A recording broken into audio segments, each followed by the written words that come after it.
Hey everybody, and welcome to the 8:30 live, now at 9 p.m. Although I'm definitely reconsidering that. What was I going to say? Oh yeah, so we didn't do last night because I got caught up in a work call at the last minute, which is sad. I thought I'd only be there for 30 minutes because that's what the calendar said, but no. In any event, I guess we'll do some catching up, and we'll see who tunes in tonight. But for starters, just to start off with some light fare, there was a plane that was recently, like today, struck by a bird, caved in the whole front of it while it was in flight. You might be thinking, oh no, birds and flying, this is a disaster. But the plane safely landed in an emergency landing at JFK. So what you should really be saying is, wow, jets are really, really safe. In fact, they can be struck by a bird, cave in the entire nose cone, and still fly fine so that they can land. Of course, that says nothing about the coronavirus situation on the inside of the plane. So maybe they're ridiculously unsafe for that reason. And you probably shouldn't be flying. And this was actually a plane between Florida and New York, which is super unsafe. But, you know, whatever. I guess we'll all just have to live with that fact that Floridians are coming to New York. I really hope that they have to self-quarantine. Well, they do have to self-quarantine for 2 weeks, according to the governor's orders, but I really don't know how that's enforced. So, whatever. Anyway, at least nobody was hurt by the bird strike. That being said, you know, the plane only had 46 people on it, which indicates that it was not at capacity. So good. In any event, Dorian wants to let me know that last night was a total bail, but unfortunately, that's just not how life works. And people have obligations, which means that as much as I strive to be here every night, and I did go live at like 10 to explain that I was unable to go live prior. So even though I strive to be available to everybody every night and to recount the news dutifully and answer people's questions about civics and politics and policy here in New York and nationally, and I guess globally recently, it's not always possible. And yesterday was the first time that I really couldn't make it because of work, but I still went live afterwards because I had promised that I would. So I'm a man of my word. Simon says, hi, Ben. Hello, Simon. Dorian, since you're never going to come to my movie night Friday, watch the Korean film My Way. That better be a Korean adaptation of Frank Sinatra's life. Dorian Key, Simon, your last name keeps reminding me of Goldman Sachs. It's a very superficial correlation, Dorian. They both have the same name, Sachs. Michael Kaplan, I believe that I still have a motion on the table. Well, if you do, I can't remember what it is. Could you, first off, all motions not considered, well, you're not supposed to adjourn. Well, actually, that's not true. Adjournment, parliamentary procedure time, everybody. Adjournment of a meeting takes precedence over all other motions or actions. So you can adjourn a motion while a meeting while a motion's on the table, but then the motion needs to be reintroduced at the next meeting. So, Mike, if you would do that. Simon Sachs, Dorian Keith, thanks? ? No relation, nor to Fifth Avenue. At least Saks Fifth Avenue is spelled the same way. Goldman Sachs isn't even the same spelling. Any event, before we get into the real news, I want to talk about crime rates tonight because I think it's very important to talk about the shootings that have been going on. It's been coming up a lot in discussion. I was just in a Village Independent Democrats meeting where somebody asked the borough president about what's going on with the shootings. I really want to discuss why the police reforms going on and the criminal justice reforms that we passed earlier in this year are not the cause of these shootings. But before we get into that, I just want to say, from July 13th until basically the end of the month, at right after sundown, you'll be able to go outside and see a comet, which has not been in our solar system or not really been near Earth at least, for a good 6,200 years. And it will be brighter than Halley's Comet, and everybody can go out and watch it and see the trail of the comet, again, right after sundown to the to the northeast, slightly below the Big Dipper. Okay. Michael Kaplan, I made a motion in the comment of yesterday's live. There was no live yesterday for a section of the magnet to be read into that live's record. What? Well, Well, that motion died on the floor because I definitely didn't read the Magna Carta yesterday. Dorian Key, what do you think of Macron's new cabinet? Dorian, I haven't even looked into it because I have enough to worry about with local and American politics to be concerned with, let alone being concerned with international politics in the current day. There were years of my life where I would get The Economist and read through the entire thing, completely, oblivious to what's going on in the United States because there were so few scandals and earth-shattering events. But these days, it's hard enough to just keep up with the news of the United States. And honestly, our news matters more. I hate to say it, but the reality is that the United States is the world's largest economy, the world's largest military, and has most of the world's most influential and far-reaching corporations, which means that what happens here actually impacts everything else. Oh, also we have the majority share of the power in most of the world's multilateral international organizations, which Trump is trying to unravel because he's a moron. But, what happens here does affect the rest of the world. And so as long as the United States is in crisis, being up on what's happening in the United States is both critical and, two, time consuming. And in any event, let's talk about local politics for a second, crime rates. So you might be aware that the news has been reporting huge jumps in the crime rate here in New York, particularly shootings. And I just want to talk for a second about why that is. And there was an article in the Post that came out that made it very clear that it's not because of criminal justice reforms like bail reform. A lot of people have been trying to pin the blame of this on bail reform. And that was the idea that people should not be held in prison just because they can't afford to pay bail. Basically, it's a system where rich people get out because they make bail, and poor people have to sit in detention until their trial date because they simply can't afford to pay money to get out. So a law was passed which basically made this illegal and empowered judges to let folks out of detention on their own recognizance without having to pay bail.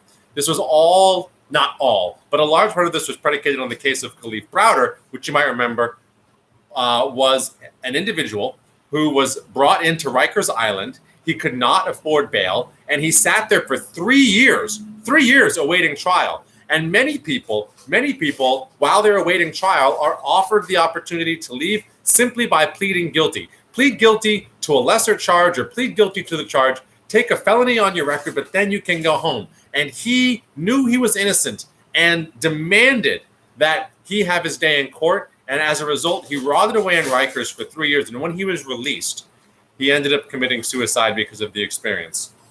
This led to the bail reforms. It should have happened a long, long time ago, but it just didn't. In any event, the Post came out today and said very clearly that you might blame all of these folks who are getting released without bail for recidivism and going back to their old and criminal ways. But there has been, admittedly, a jump in shootings. We've gone from 300 some odd shootings to 528 shootings this year. So 300 some odd shootings this time last year to 528 by this time this year. That's an increase of 46%, but only one of those people was someone who had been released on bail, or rather who had been released without bail. So there's no correlation between these two elements. And I think that people will then try to say, well, it's the protests, it's the blah, blah, blah, it's the police retiring, the police are sad. Well, before I go into the causes of what's actually creating the crime, I also want to say that this is something we didn't get to yesterday, but there was an article that came out yesterday that said that the NYPD has put a cap on the number of police officers that can file for retirement today. And this is because so many police officers are trying to retire right now. And folks will say, well, look at what the protests have done. The police are demoralized. They want to get out. No, that's not true. The main reason, I don't know about main reason, people, they ask the cops why they're doing this, and police did say they're demoralized. Why am I sticking my neck out for people who don't appreciate what I do? But one of the reasons that came up again and again and makes a lot of sense is that in the last year, there has been a ridiculous, unprecedented almost amount of overtime for the police. For example, in the last 2 weeks or so, 115 million paid out in overtime. A lot of it has to do with the curfew, which required huge numbers of police on the street at night, and the protests, which again also required huge numbers of police on the streets at night, them sucking down overtime. What does this have to do with police retirement? Well, as folks who draw down a government pension may know, your pension benefits are defined mainly by the last year of your employment, right? It's usually a set number of years, maybe 3 to 5, and the average pay that you received is the calculation of how much your benefits pay out when you're on your pension, which means that if you have a huge year, for example, 2020, because you're sucking down a ridiculous amount of overtime pay, then that's the time to get out, because it's going to drag up your average number of hours and drag up your compensation across whatever your period is, and it's going to increase your benefits. Now, once you get out of that period, that year where you did remarkably well is not going to be counted towards your pension payment. And so there's a huge incentive to leave as soon as possible so that you can get your retirement process in time to suck down the highest possible pension that you can. That is one of the main reasons. Again, I can't say main because there's no statistical study on this, but that is absolutely a reason. And it's cited by police officers who are saying that this is their best shot at having the best possible pension because they have worked the most number of hours they've ever seen this year. This is one of the cited reasons for why police officers are leaving the force. Not to do with the fact that people are displeased, and also because they know that in the future, overtime having been cut, the budget having been cut, there will be less of an opportunity to do well. In fact, it's likely that they'll be doing less well, or that is to say they'll be booking fewer overtime hours in the future than they have at any time in the past, which means that this year going backwards is the best time for your retirement, because you're unlikely to make more money going forward. And as years with less overtime get averaged into your pension compensation is going to go down. So what is causing the rise in crime? Well, I'd like to posit that it's every single societal factor which we know is correlated with high crime rates, which is to say joblessness, homelessness, economic instability, political instability, physical instability, tremendous fear in the environment, and tremendous uncertainty. These are really unprecedented times, and I think to a large part, New Yorkers should be asking themselves, how has crime not spiraled out of control? I want to give you 2 stats. We are up 46% over last year. But last year was the lowest recorded crime rate in New York City history. All right. So we're up 46% over what is the lowest possible baseline. And the last several years, when you start hearing about, well, we're up over the last 5 years or whatever, those were the lowest recorded stats in New York City crime history. We are still significantly below the crime rate of what people think of as a great time, which was the 90s. So let's not flip out about how New York's going down the tubes or how all we're doing to the police has decreased law enforcement or our capacity to cope with criminal behavior, because that is not the story that's the story that's being told perhaps, but that is not the actual story that we're living through. So I just want to put all those things in perspective. Let's take some of these comments before I get to another one of these issues or pieces of news. Dorian, did you know France has more nukes than China? Why do I didn't know that, but I'm not surprised. China doesn't have enough nukes, except we have spoken about on the live, I think, or at least I read an article that China is upping. Oh, we spoke about it in regards to New START. No, New SALT, which is a nuclear arms treaty. China is working to rapidly expand its nuclear stockpile, which is bad. Simon Hack says, long comment. Oh, no, not that long, really. On Tuesday, in testimony to the Israeli parliament, Dr. Udi Kilner, Sadetsky's deputy, reported that schools, not restaurants or gyms, turned out to be the country's worst mega infectors. Again, this should be of some interest to Americans who have been told by a presidential tweet in all caps that schools must open in the fall. Now, let's talk about this just for a second. Can Trump force all schools to open? No, but Trump has threatened to withhold money allocated by Congress for schools if they don't open.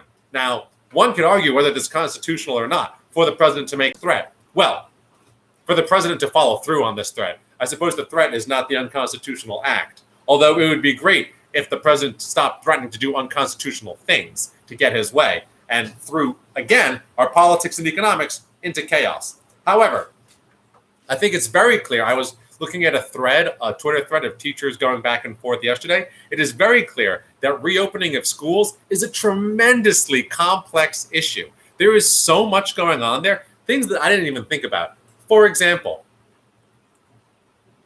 when a child tests positive for coronavirus, what do? Do you quarantine the entire class? Do you quarantine the teacher? If a teacher tests positive for coronavirus, do you quarantine the class? Do you quarantine the teacher? Do you quarantine the whole building?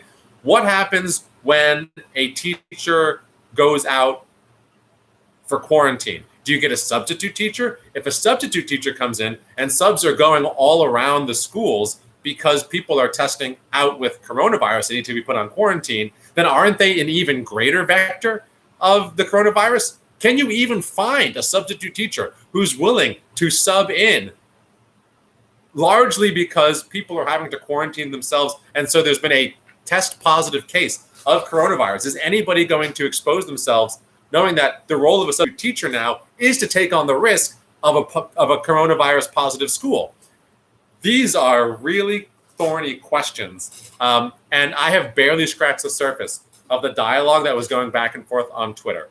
So there seems to be effectively no plan. Teachers are flipping out, and it's just a remarkable turn of events that we are asking an entire segment of the population to just put their lives at risk so that we can have schools open and have parents have daycare so they can go back to work. Now, it is important, of course, for people to go back to work, and there are lots of businesses which have been deemed safe to reopen given precautions, but schools, I think, as Simon's quote references, are a potential mega spreader for many reasons, having to do with density, having to do with the behavior of children, having to do with folks who come in and out, having to do with students who go back home and you don't necessarily know what the situation there is. There's a lot of reasons why schools can be mega spreaders or incubators for the pandemic.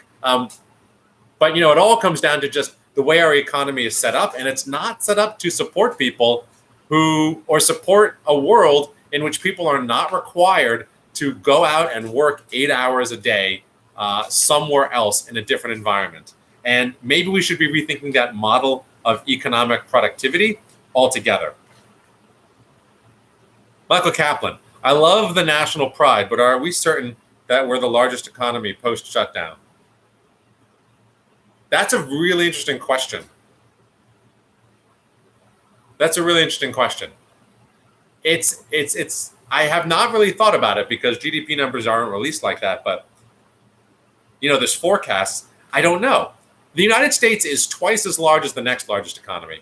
So I have to imagine that, yes, the United States would have to shrink by 50% to not be the largest economy. If our GDP took a hit of, say, 15% this year, we would not have shrunk to the largest economy. I mean, to the second largest. I will say that other economies are faring better, and so they might have recovered gross. So they might have shrunk by, say, 5% or 6%. But the United States is just so large, the economy is just so large, that a knock of 30% of negative growth still wouldn't have us be second largest. Tony Romano, mattering to the rest of the world isn't all bad, is it? Mattering to the rest of the world is fantastic. We've been over this before, but I love American hegemony. I think that the United States is a great country. I think that we have a lot of really, really important values that make us a good purveyor of a democratic, open, free, liberal world order. And that's something that we should really want. I mean, we go over this back and forth many times on the program about the United States versus China as a global hegemon. And personally, I believe in hegemonic stability theory. And so the real stable but the stable, naturally occurring ecosystem in the world tends to be one with a dominant power, particularly if you have a rules-based order that can be enforced over many generations reliably. The United States is good at that. China actually was fantastic at that as hegemon of East Asia for 2,000 years, 3,000 years when it was the empire. But we've seen what's going on in Hong Kong. I think China would be an abysmal global leader. And I'd hate to live in a world where the structures of our international relations and the most popular political economic model was China's. We didn't talk about this, but I will mention that China has just banned a bunch of books in Hong Kong, and they have expanded the police powers, and law enforcement is just going through ripping out books and getting rid of them. Like, could you imagine if that were the global order? If works of literature were largely banned, the United States props up.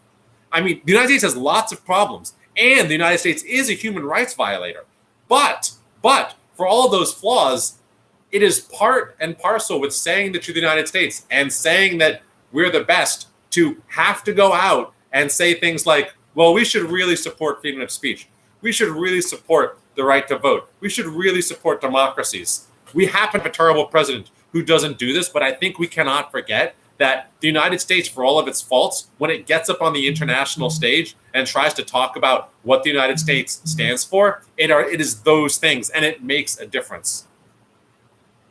Simon Sachs, Ben, you are definitely ready for law school. I think maybe there's an argument that I was ready for law school a long time ago. I'm quite old now, but maybe I should go to law school. I was pondering that before the pandemic. But I absolutely don't want to go to law school if it's just going to be online, because most of what I want to go to law school for is to enjoy school life and get out of this rat race. Although, I like what I do. Don't get me wrong. Honestly, I'm just tired of this pandemic. I'm tired of it's great to see y'all. Like we got a couple of viewers now. It's like, it's fun. The comments are great. I love talking to y'all. I'd like to hang out sometime, It's tough. It's tough, folks. But yeah, law school is definitely, it's more and more in the cards for me, I think, because it seems more and more like it would be interesting. Michael Kaplan, officers come to the burbs. We pay a lot more and you get much less, and you are much likely to get shot at. I think, Alexandria Ocasio, I think, really put it beautifully. Sometimes I don't know where she comes up with these things. And I don't like everything she says, mind you. So before people start jumping down my throat, or even the other way, I have no problem saying I don't like everything AOC says. But she was asked about police, about defunding the police and what that looks like, and what's a world with less police, what is that functionally like for our everyday lives? And she was very, I thought it was eloquent and practical, which is, luckily there's a model for a world where there's less policing and less police brutality and less using police to solve problems, which are the suburbs. The suburbs already invest more in schools, more in community programming, more in local infrastructure, more in summer youth employment programs than the city. And look what they have. They have communities that function. Now, there are a lot of other things that go into that, but a huge part of it is the fact that the police don't go crazy in the suburbs because the suburbs have functioning communities with functioning education systems, with functioning social services. And if we did that productively and effectively in urban centers, maybe we wouldn't need police as much as we seem to think we do. And maybe if people led better lives, they wouldn't act out and have a situation where violent crimes are as prevalent as I guess people seem to think they are. But as we discussed, violent crimes in New York City are not that prevalent. We have 7-8 million people here, and there were 500 shootings in our worst year in 5 years. I mean, per capita, it's remarkable that we even get away with that little. In any event, the suburbs actually are a great model of how to do policing, because in the suburbs, police are a lot more chill, and that's really what we want to get to. And ultimately, I and many others think that means armed police are maybe not the right response to a noise complaint. to give out parking meter tickets. You don't need somebody with a gun on every corner to enforce the law. What you need are rapid response units that are capable of exercising force, who are highly trained and can do it in a responsible way, and everybody else can de-escalate situations, knowing that there is support for a violent intervention if necessary. But that should not be our go-to solution to pretty much anything. Don't we always learn in school violence is not the solution? Society as a whole tells us violence is not solution, but if you have a problem, call the most violent people in society who are empowered to take out their guns at a moment's notice. Deidre Levy. There was a camp in Missouri that just closed that had 82 people infected with COVID. Really, that camp should have just quarantined itself, locked itself down from the rest of the world. A camp in Missouri with 82 people, and what? They sent those 82 people back to their hometowns?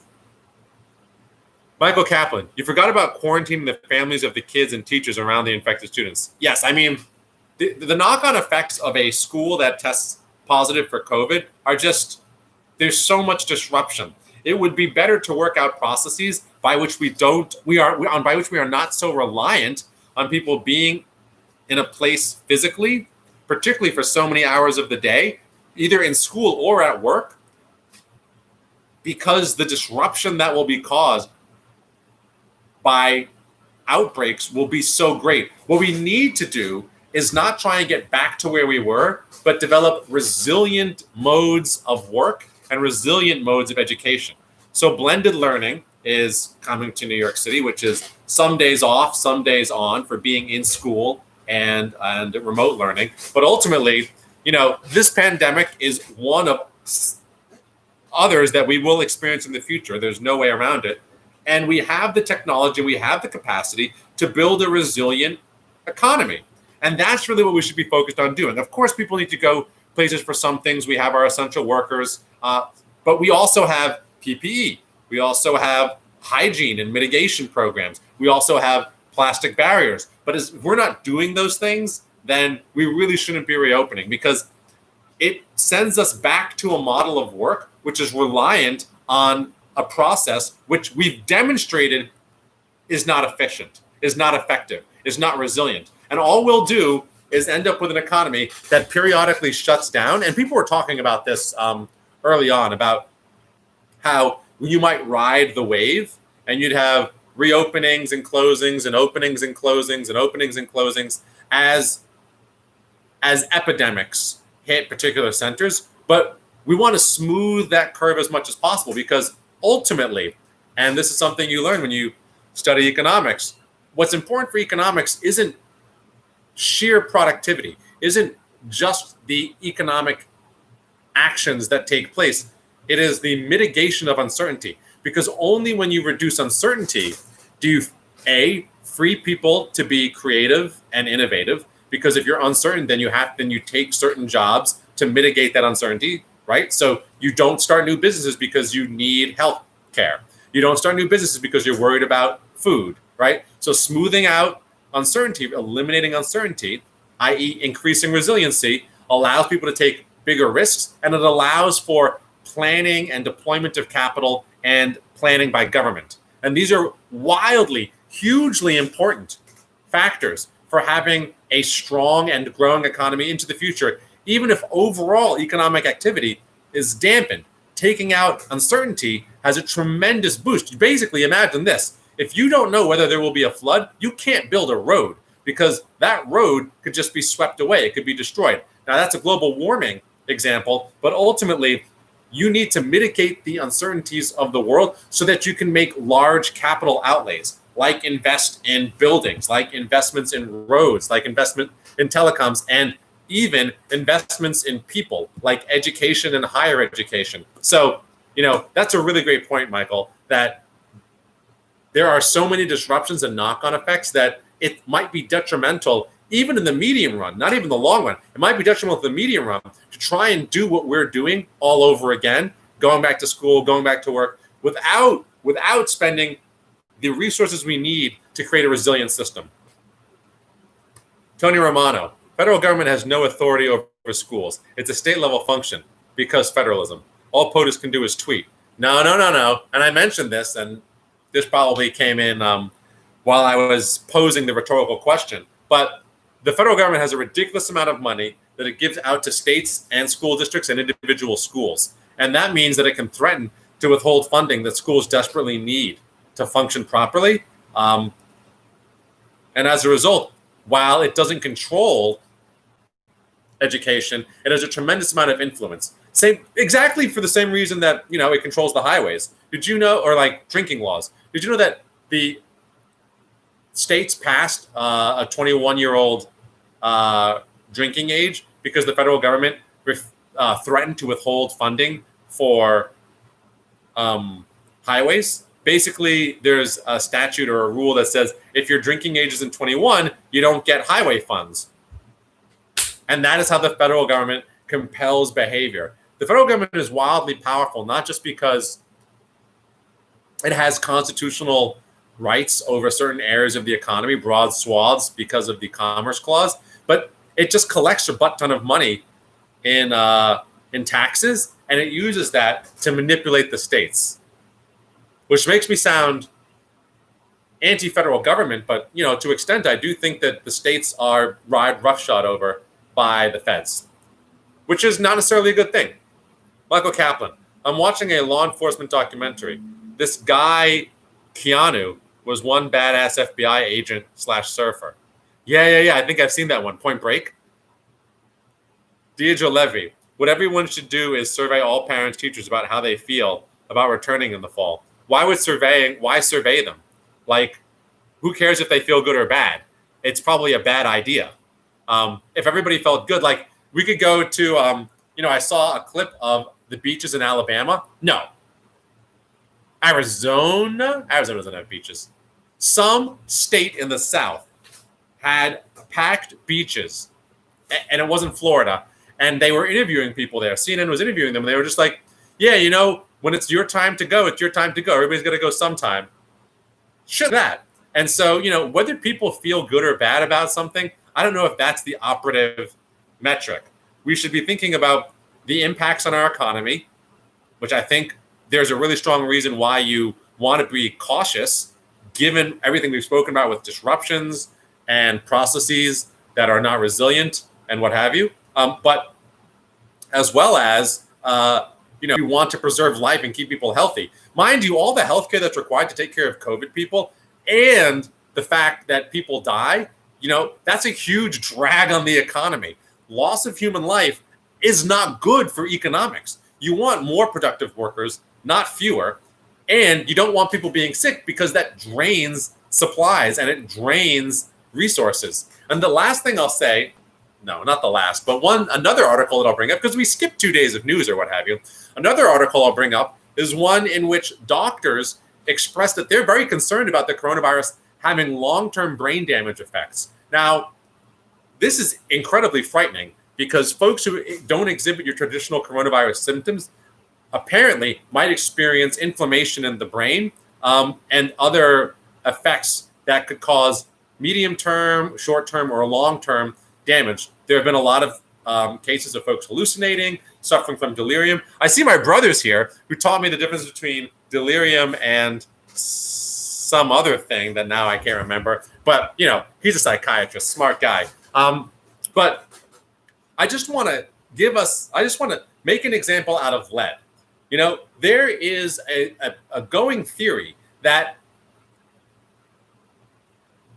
if you feel like you're smarter than your parents, and you feel like the world is getting smarter and people are getting smarter as time goes on, let's just cut the coronavirus out of this for a second. But if that's how you feel, like somehow people are getting smarter, they're understanding things better, we're reaching conclusions more quickly, there is an argument that's been purported that a lot of it has to do with the fact that lead has been removed from all of our pipe systems, or the vast majority of our pipe systems. That in fact, the reduced exposure to lead and heavy metals by generations after the 80s is one of the things which has led folks to be so much more productive and to be so much more innovative in the modern era. Now, this is not to directly insult any boomers who might be watching, what have you. There are plenty of folks who grew up in fine neighborhoods that didn't have lead in their pipes, but the reality is that when you have widespread inhibitors or external factors that reduce the capacity of intellectual development, and this could be bad education, it could be exposure to chemicals, and it could be a pandemic. When you have things like this, it permanently reduces the value of what economists call human capital. And that's just a really sterile way of saying human productive capacity or human potential. We want to maximize human potential. And honestly, it wasn't a willingness to brave a virus. It wasn't willingness to brave harsh environments. It wasn't a willingness to work harder than the rest of the world that is making China a superpower, that made England or Britain a superpower, or that made the United States a superpower. It wasn't about that. It was about technology and innovation and a concerted effort to take the lessons that have been learned and apply them to business and industry and science. And ultimately, the worst thing that you can do, or I also want to throw in Japan in the 1980s, like Singapore, all the Asian tigers, countries move up the economic ladder. Countries become prosperous and happy and wealthy through education and through the application of technology. Very, very small countries can be very, very powerful, can be very, very productive, can be very, very wealthy. You don't have to be a large country. And the reason is that human potential is amazing. And if you do things that permanently degrade the potential of every human in your society, then you are ruining the future, not just of individuals, but your entire country.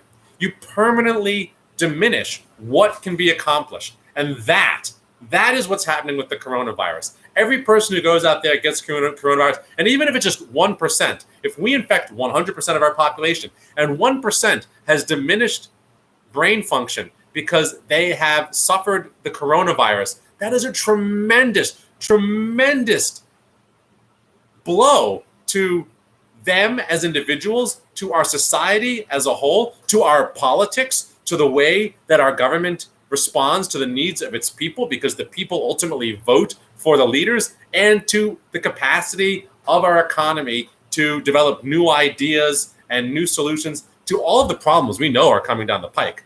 Global warming, further pandemics, conflict over resources.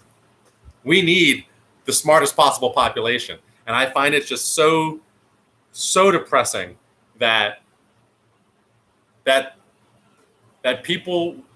our government would allow people to expose themselves and encourage people to expose themselves to something that could have lifelong intellectual damage. I don't want to say intellectual is like an acquired capacity. It's like lifelong brain damage. Let's just call it what it is, brain damage. It's one of the reasons that what's happening in NYCHA is just so appalling. The lead in the pipes and the walls and the paints of NYCHA is so appalling because not only are these the most underprivileged people, but they are being, their potential is being destroyed by negligence. And that is what's going on for the entire country right now. It's absolutely like there's like no word. There's really no words for this. Like, it's so evil and self-serving and corrupt, and just the potential repercussions are just enormous.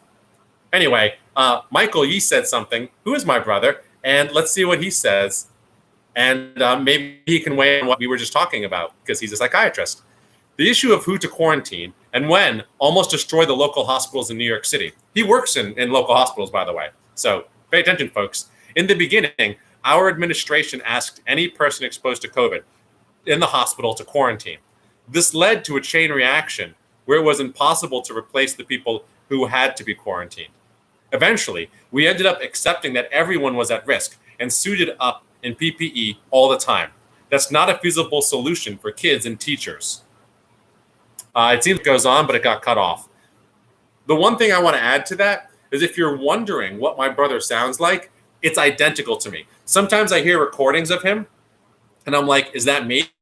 So if you want to know what my brother would sound like saying that in conversation, you just heard it.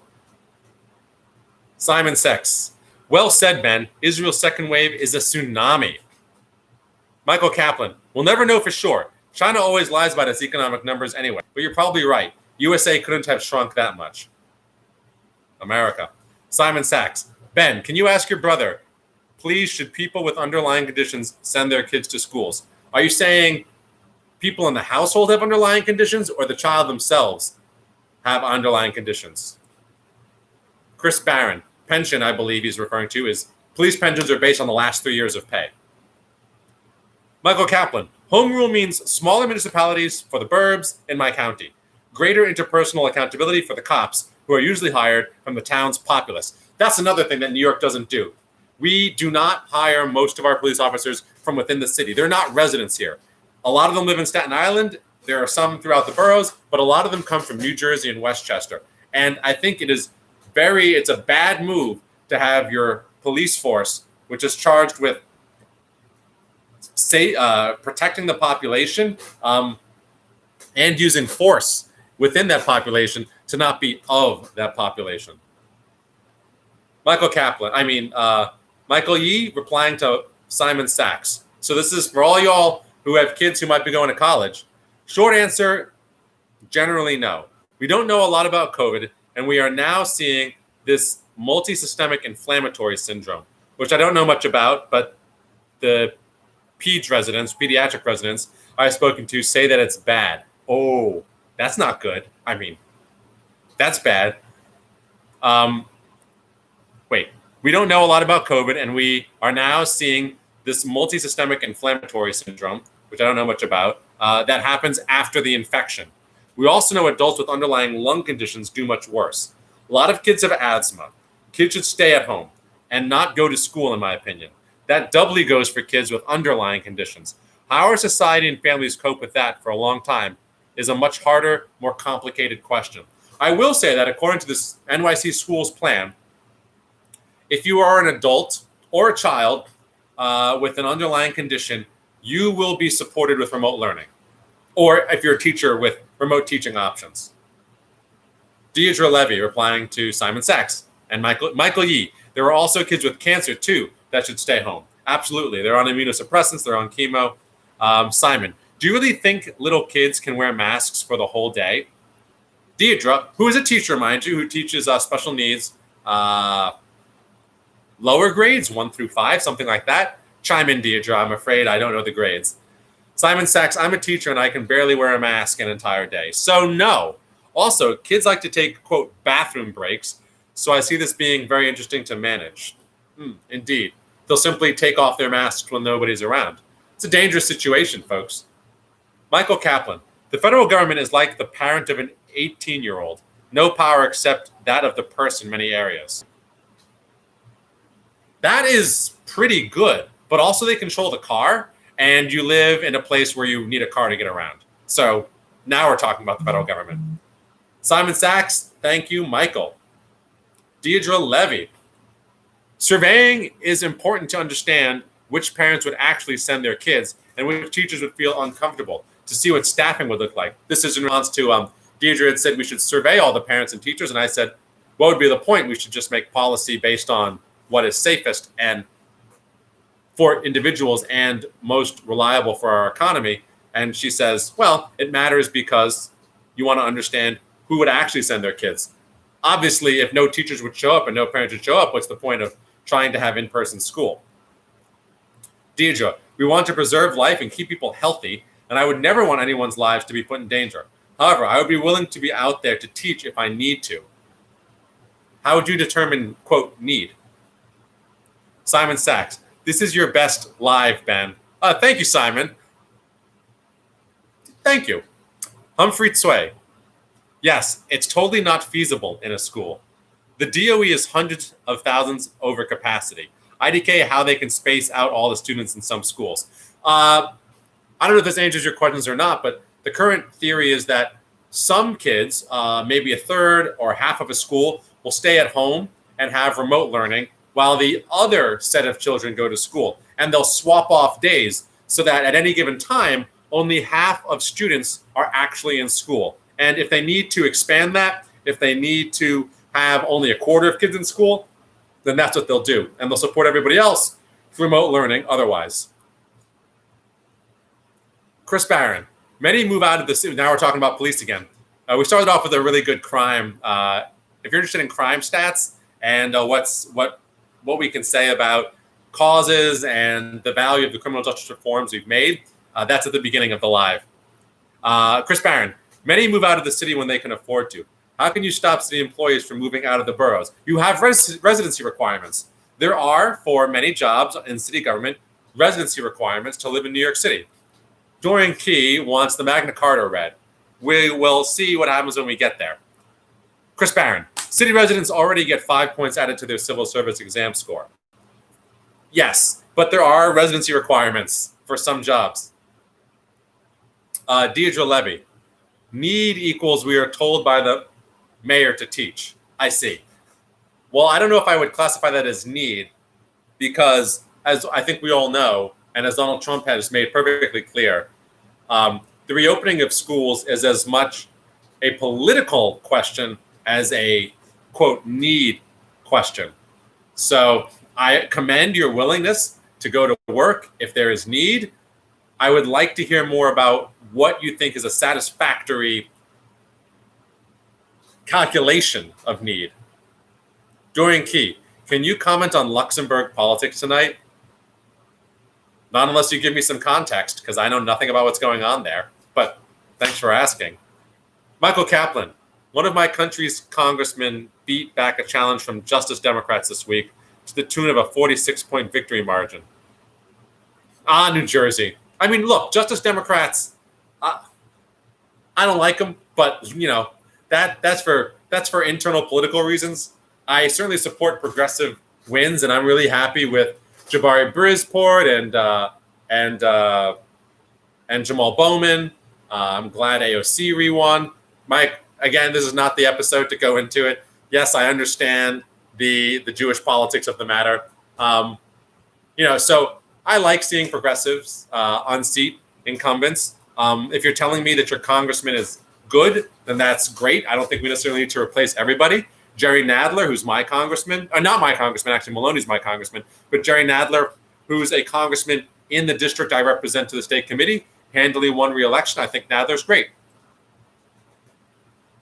Dorian Key, will you at least finally admit that, by the way, for all the folks who are watching, if you like what you see, please give a like. Know that this is also on YouTube, and, share the live, share it. Click the share button. Anyway, Dorian, will you at least finally admit that Tsar Nicholas II was a hell of a lot better than who we got from a, quote, democratic revolution, Lenin and Stalin? Will you admit Louis XVI was better than the Committee of Public Safety that we got from a, quote, democratic revolution, and Max Robespierre, who was insane?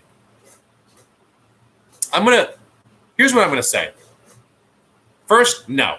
Second, the reason I'm going to say no is because revolutions don't happen out of nowhere. Revolutions happen for a reason, okay? People don't just take to the streets, risk life and limb, put themselves in front of the military, and fight for their rights because everything is fine, because something is better. The Soviet Union was bad enough that it collapsed within half a century. The French Empire collapsed as well. It lasted longer, so maybe we could say it was better than the Soviet Union, but I am not going to say that what came before was better than what came after, because what came after was necessary, because what came before was unsustainable. So the answer to your question, in my opinion, is no. History isn't something where we can look back and say, that was better and we should go back to it, or it was a mistake to do the thing. History happens because there are forces in our society and in our world that drive change. And we have to be there to manage that change as best we can. But a revolution, again, doesn't come out of nowhere. It exists for a reason. And if people are willing to take that step, then something was wrong. Deidre Levy, we should be remote until next year. A lot of teachers are wary about returning, as well as parents. Keeping everything streamlined online would be the safest option. If the mayor has mandated that large public gatherings are canceled until September 30th, he needs to reevaluate the reopening of schools as buildings can have more than 1,000. I'm curious, Deirdre, you're a teacher. How do you think your remote learning is working? And maybe we should have a couple of teachers on the show sometime and see whether they think remote learning is actually a good thing. Well, good thing given the circumstances it poses is not necessarily the best question, but whether remote learning is working and whether it feels like they're on track to make it more workable. Is remote learning something that can be a permanent fixture in education? Is blended learning going to be something that can be a permanent fixture in education? And where are the gaps in our remote learning paradigm right now? These are things I'd really love to hear from you, Deirdre. And I'd love to maybe invite some other teachers on one of these nights, because I think it's a really important discussion, and getting lost in all of the questions about whether we should reopen and how we reopen is, I just don't feel like it's being addressed, whether remote learning is something that can take the place of schools. It's really all about, well, we assume we have to get back into school. And again, some of that has to do with the daycare aspect of it, so parents can work, but at the same time, we also need to be re-examining really what jobs need to be done physically and how can we support parents in the home. I think these are really big questions, and it goes back to the question to the point we're making about the resiliency of our processes, and how if we don't come up with a resilient solution or resilient response to what's going on, we're simply going to find ourselves in waves of economic activity and then economic depression. And we want to eliminate that depression part, but we're not going to do it if we're under the model that we want to go back to just the way it was before. We might be able to get there, but even if we could, we'd have another pandemic at some point or another emergency at some point. And why not build a resilient solution that allows for smaller class sizes, that makes remote learning productive? We have the technology. We even have the resources. And we might not have the resources forever. If we keep up this sort of behavior as a country, as a society, we might find that later on down the road, we have squandered our advantage. Our economy shrinks, the budgets are permanently smaller, and we no longer have the resources it takes to work ourselves out of the mess we created, because we have no more room to invest in new paradigms and test new models. This is the moment. The United States is the richest, most powerful country on earth. This is the time for our country to figure out the best possible mode of education that is resilient to shocks and keeps people safe. Okay, here we got some more comments. Oh man, a lot of comments. We were on the last one, and then really a lot of comments just came in. Dorian Key, wow. So it finally comes out Ben is a tanky. He's a Stalin apologist. I'm not a Stalin apologist, and had I lived during Stalin's reign, I would have been a huge supporter of the United States and a huge opponent of McCarthy. Mind you, again, the United States is highly imperfect. I don't want people to run away from this thinking that the United States is somehow perfect. I think I've said, yes, I think we're a great choice for global hegemon. I think that it's a great country with a lot of advantages. I think that we can do a lot of amazing things. The United States is not perfect, as I've said many times throughout this live in particular. That being said, a whole lot better than Stalin. But one of the things that we can say, and I said, before, you made that comment, is revolutions happen for a reason. The Soviet Union collapsed. The United States has not collapsed. I don't think it's going to collapse. I don't think we're going to enter a revolution, because the vast majority of people, I think, have hope for where this country can be, assuming 2020 goes a certain direction. However, I will say that hopelessness is correlated with increases in crimes. And while we have still an incredibly low crime rate relative to the 1990s, relative to 10 years ago, relative to the overall grand scheme of crime in urban areas, crime is up, which does point to a growing sense of desperation and hopelessness. And people, my friend Janos, who's running for district attorney of Manhattan, when he released a statement the other day after the shootings over July 4th, and he said that in talking to people on the ground in communities, that leaders are saying that Yes, young people have no jobs. They feel like they have no prospects. They feel like they have no hope. And the most wonderful thing about the United States is that we have a politics of hope, generally speaking, and that keeps people striving for the future. We're a very forward-looking country, except for, you might remember this guy, Donald Trump, who has an extremely backwards-looking mentality and backwards-looking philosophy, and he's getting a lot of people to buy into that. But that is not only bad because it's terrible for the people who he's hurting. His philosophy is detrimental, but it's also a bad overall strategy for running a country. You need countries to be forward-looking. If you want your country to succeed, you need to be looking towards the future, not towards the past. The past can inform the present, of course. You can you can learn lessons from it. You can be happy about the things that you've accomplished. But at the end of the day, any political leadership, any mantra of a successful nation has to be one that looks to the future and the things we're going to accomplish moving forward, not the things we did in the past. Dorian Key, he would have personally pulled the trigger on the Tsar's wife and kids. Yeah, well, somebody has to personally be willing to. What do you think the colonists in the United States did when the British sent soldiers to fight the revolution? Do you think there wasn't a war?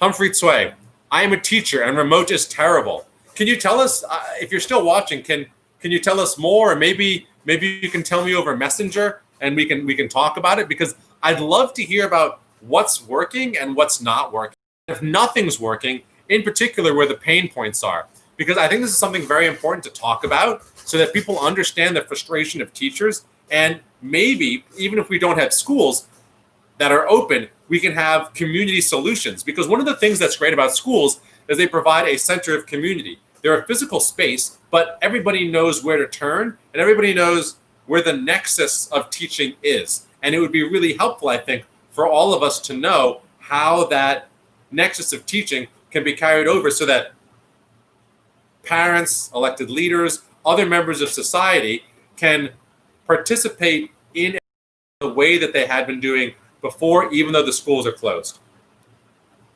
Deidre, the remote learning is a challenge. However, I am teaching this summer and I have a busy class. It's just intimidating when the parents are watching and critiquing everything that I'm doing.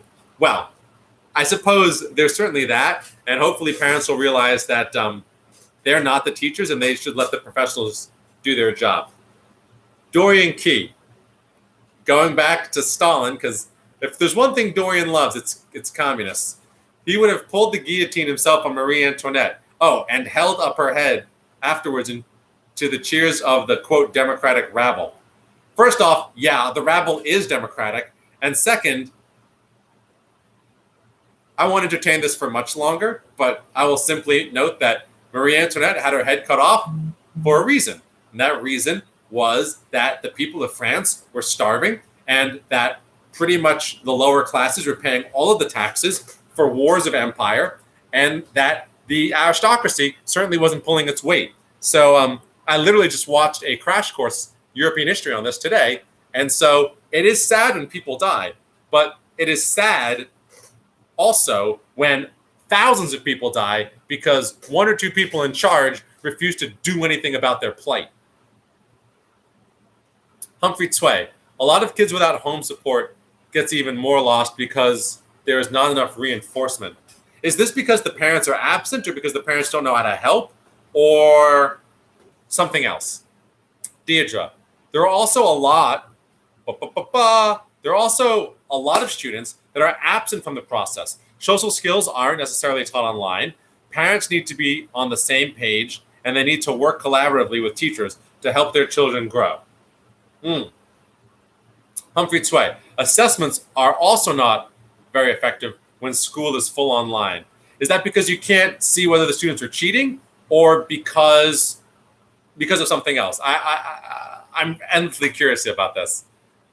Michael Kaplan, intense focus on PPE has distracted from the failure to implement an effective test and trace program.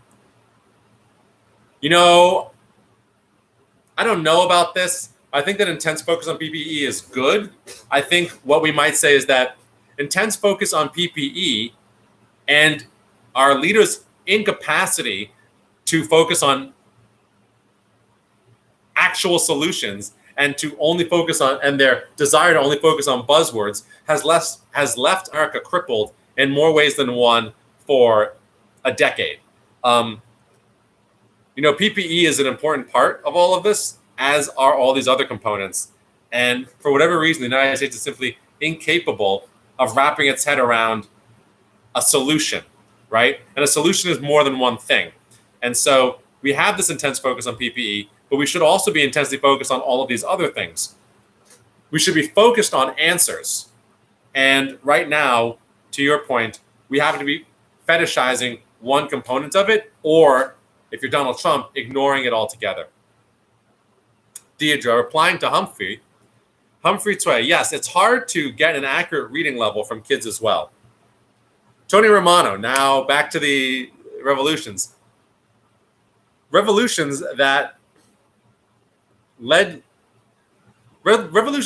to something worse than the unsustainable regime before. In the US case, revolution actually led to freedom because its leaders weren't passion-driven fanatical zealots.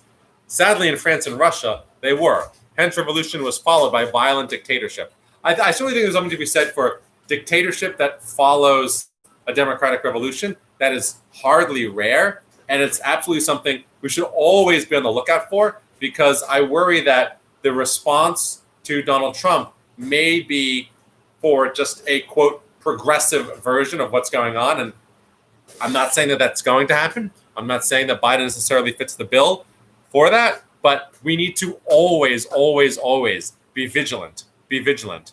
I want to say the quote that the price of liberty is eternal vigilance, but that quote is apparently fake, and it doesn't refer to what you think it does. So it is still a good saying, so I'll throw that out there. But we must be careful that what follows Donald Trump, even if it is under a different label, is not the same problem. Doran Key, nothing about the Russian Revolution was necessary, Ben. It was a total disaster and killed untold millions. Oh yeah? Then why the hell is there a revolution, pal? Tamara Gayer, thank you. As a parent, I really appreciate the acknowledgement of this failure, which has little to do with how hard everyone is trying. Yes, I mean, people are trying ridiculously difficult. Oh, she's thanking, by the way, this is a response to Humphrey Tsui. Michael Kaplan, Keanu just got attacked by nativists who don't want him surfing on their beach. I think they were chanting Trump for president. Are you trying to watch Point Break while you're watching the live? Don't worry, Patrick Swayze saved him. Humphrey Tsui, I cannot see if they are on their phone. Sure, Google Forms has a block feature that permits one tab to be on, but that is not preventing them to cheat on a different device. For the humanities, you can give open-ended questions, but for other subjects, it is harder. Yeah, I totally understand that. I know some places are using facial recognition. Not facial recognition, I suppose. Gaze tracking. It doesn't track, it doesn't analyze the entire face or create facial models, but it follows the eyes so that you can tell where they're looking. So if they're looking down at their phone, if they're looking at the screen or what have you, it's imperfect, but I certainly know that that is something that is being used in some scenarios to try and prevent cheating and ensure that students are doing what they're told. And then it flags inconsistencies and teachers can review the video. Dorian Key, moderate monarchies transitioning to a free democratic monarchy has a 1,000% better track record than violent democratic revolutions. Look at UK, Belgium, Denmark, Netherlands, and Spain. Then look at the shitty-ass democratic people's republics. All right, let's just do a couple of these. Yeah, okay. Let's just do a couple of these. First, Russia. Russia wasn't transitioning to a democratic constitutional monarchy. Russia was a country of serfs, and it was even worse to be a serf than a peasant. So I'd love to hear how they were supposed to get to that transition. France, absolute monarchy. Louis XVI. The day that, Louis XVI, tried to raise taxes on the aristocracy, but the Parlement vetoed it, which was basically the aristocracy which needed to approve royal decrees. So they vetoed the tax on themselves. Then to get around this, he called in the General Assembly, which was all three estates: the aristocracy, the church, and the commoners. And the commoners, which had one vote, were like, "F this, we're not going to partake in this sham of representation." And on the day that happened, Louis XVI wrote in his diary, "Nothing eventful happened, went hunting." Okay, so like your idea that monarchies naturally transition of their own volition from absolutism to parliamentary, democratic, constitutional monarchies is absolutely nonsense. Now let's look at a couple of other countries. China, which is a dictatorial regime now, your people's republics. China, let's see, the imperial dynasty was overthrown by a democratic republic, which was then pushed out by a nationalist government, which was so corrupt that people rose up against it and the communists defeated it, even though the nationalist government theoretically fought the Japanese off in World War II. Everybody knew that the communists were the ones actually doing the work, and that's why they supported Mao Zedong. How about Japan? Japan had an imperial monarchy, and the only thing that turned it into a democratic country was destruction, utter annihilation by the United States. Same thing with Germany, honestly. You went from democracy imposed basically by outside powers in World War I to a weak as hell republic, which was swiftly overthrown by a dictator, and then democracy once again imposed by outside powers. So like your gross generalization of how well constitutional monarchies transition, I just don't think that that's true. There have been a couple of productive transitions to constitutional monarchy in Europe, and for the rest of the world, it hasn't worked that way.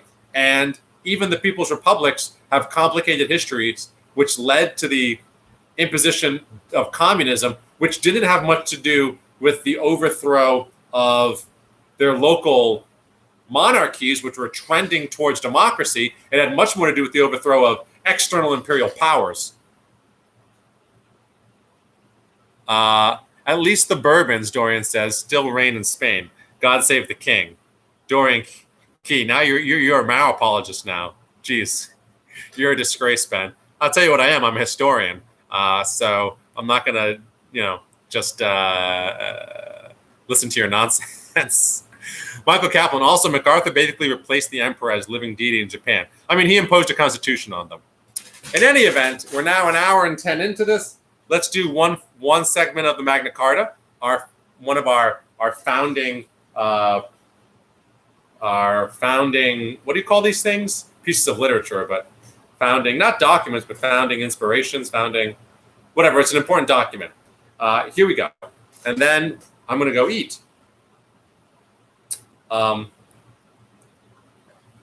In future, it shall be lawful for any man to leave and return to our kingdom unharmed and without fear, by land or water, preserving his allegiance to us, except in time of war, for some short period, for the common benefit of the realm. People that have been imprisoned or outlawed in accordance with the law of the land, people from a country that is at war with us, and merchants who shall be dealt with as stated above, are excepted from this provision. So basically,